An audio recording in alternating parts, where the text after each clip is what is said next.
ኤፕሪል 25 ከሚደረገው ጨዋታ መካከል በጣም ብዙ ሶሻል ሚዲያ ላይ ምናምን እየተራገበ የሌለ ጨዋታ የእነዚህ የሁለቱ ወታደሮች ጨዋታ ነው። የኤርሚያስ እና የመስፍን ጨዋታ ነው። ከኦሜርላ እና ከአዲስ አበባ ፖሊስ ነው የመጡት። በጣም ሂውጅ የሆነ እንትን አላቸው፣ ኤክስፒሪየንስ አላቸው በቦክሱ ዓለም በጣም ብዙ ጊዜ የቆዩ ናቸው። ለሁለቱ ፕሪዲክሽን እንሰጣቸዋለን። ምንድነው ያላቸው ፐርፎርማንስ ምናምን የሚለውን ነገር እናያለን። ሁልጊዜም ሁለቱም ተወዳዳሪዎች ናቸው። አሁን እንትና ኤርሚያስ ያው ቁመትም አለው፣ አሪፍ ላይ ነው፣ ወጣትም ነው። ሞስትሊ በጣም ልጅም ቢሆንም በጣም ጥሩ ተጫዋችና በጣም ብዙ ግጥሚያ ያደረገ ከአገር ውስጥም ወጥቶ ጥሩ ጨዋታዎች ያደረገ ተጫዋች ነው። በጣም ጥሩ እንቅስቃሴ የሚንቀሳቀስ ነው። ፋይቱም በጣም ጥሩ ነው። ኮምቢኔሽኑ በጣም አሪፍ ነው።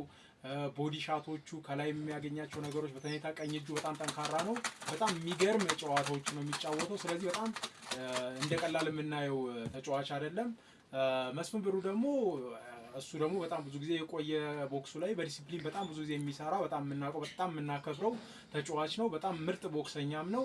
እሱም እንዳልኳችሁ የተለያዩ ሀገራቶች ሄዶ ምርጥ ጨዋታዎች እንትን ብሏል፣ ተጫውቷል። ሀገራቸውን ሁለቱም አስጠርተዋል፣ መስፍንም አስጠርቷል።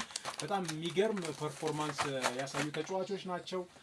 መስፍን ብሩ በጣም በጃዊ ይታወቃል እና ደግሞ በእንቅስቃሴው ይሄ ተጫዋችን በጣም አያስጠጋም፣ ሸሸት እያደረገ ጥሩ ፓንቾች የሚያሳርፍ እና ራቅ እያለ ጥሩ ጨዋታዎች የሚጫወት ተጫዋች ነው። ስለዚህ ሁለቱ የኔ ግምት ፕሪዲክሽን የማወጣላቸው እንዴት ነው፣ መስፍን ብሩም ኤርሚያስም አሁን በጣም ጠንካራ ተጫዋች ናቸው። የየራሳቸው ቴክኒክ ያላቸው ናቸው እና ዱላቸውን በጣም ጠንካራ ስለሆነ ጨዋታው ላይ ጥሩ ያገኘ ተጫዋች በኖካውት ከሁለት አንዱ ለሁለቱም ሬት ካወጣላቸው ሁለቱም ኖካውት የማውጣት ቻንሳቸው 100% ሁለቱም እኩል ነው ብዬ አስባለሁ።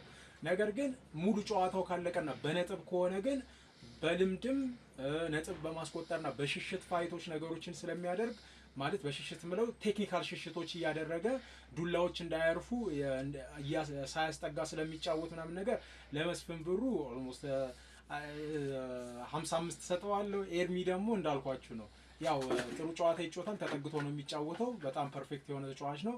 ግን የተወሰነም እንትን ስለሚል በነጥብ ከሆነ 45 በነጥብ የሚያልቅ ከሆነ 45 በ55 ያልቃል። ግን በኖካውት ከሆነ ግን እኔ እኩል ነው የምሰጣቸው። በጣም ምርጥ ተጫዋች ቤስት ተጫዋቾች ናቸው።